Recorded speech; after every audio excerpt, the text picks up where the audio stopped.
I am Dr. Kavita. I am a psychologist and acupuncturist.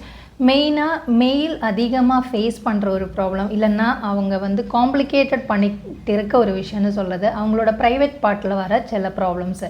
அதில் மெயினாக வந்து பாராஃபைமோசிஸ்ன்னு சொல்கிறது. நிறைய பேருக்கு அதோட ஒரு சீரியஸ்னஸ் தெரியாமல் வச்சுட்டு இருப்பாங்க. அதுக்கப்புறம் அது ரொம்ப காம்ப்ளிகேட்டட் ஆகும். இதோட எல்லாம் டீட்டெயில் வீடியோ நான் வந்து என்னோடய யூடியூப் லிங்கில் போட்டிருக்கு. ஃபைமோசிஸ்ன்னு சொல்கிற கண்டிஷனை நிறைய பேருக்கு அதை சரி பண்ணணும்னு தெரியாது. நிறைய பேர் வந்து அதுக்கு சர்ஜரி மட்டும்தான் சொல்யூஷன் நினச்சிட்டு இருப்பாங்க. இது சர்ஜரி இல்லாமல் சரி பண்ணுறதுக்கு நான் ட்ரீட்மெண்ட் பண்ணிகிட்டு இருக்கேன். இது இல்லாமல் ப்ரைவேட் பார்ட்டில் ரெட்னஸ் வருது, இச்சிங் வருது, அதே மாதிரி பவுல் ஸ்மெல் வருது, ஹெர்பிஸ் பிம்பிள்ஸ் மாதிரி வருது, ஜெனிட்டல் வார்ட்ஸ் மாதிரி வருது. இதெல்லாம் வந்து எஸ்டிஏ எஸ்டிடி அந்த மாதிரி இருக்கலாம். இது இல்லைன்னா நமக்கு வந்து ஏதாவது பாக்டீரியா வைரஸ் இன்ஃபெக்ஷனால் வரலாம். சுகர் இருக்கவங்களுக்கு மோஸ்ட்லி வந்து ஃபங்கல் இன்ஃபெக்ஷன் அங்கே வரலாம்.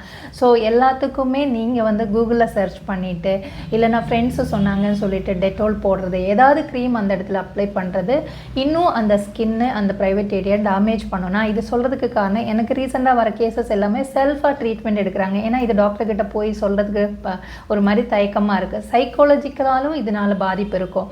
இந்த மாதிரி ப்ராப்ளம் இருக்குன்னா டெஃபினட்டாக ஏதாவது ஒரு நல்ல டாக்டரை பார்த்து நீங்கள் அதுக்கு ட்ரீட்மெண்ட் எடுத்து சரி பண்ணிக்கலாம். சொல்யூஷன் இல்லைன்னு கிடையாது. ஆனால் நீங்கள் வந்து செல்ஃபாக பண்ணும்போது இருக்க ப்ராப்ளம் இன்னும் பெருசாகிடும். ஸோ இந்த மாதிரி இருந்ததுன்னா இந்த மாதிரி கண்டிஷனுக்கெல்லாம் நான் ஆயுர்வேதிக் ட்ரீட்மெண்ட் சப்போர்ட்டிங் ட்ரீட்மெண்ட் பண்ணிகிட்டு இருக்கேன். மோர் டீட்டெயிலுக்கு வாட்ஸ்அப்பில்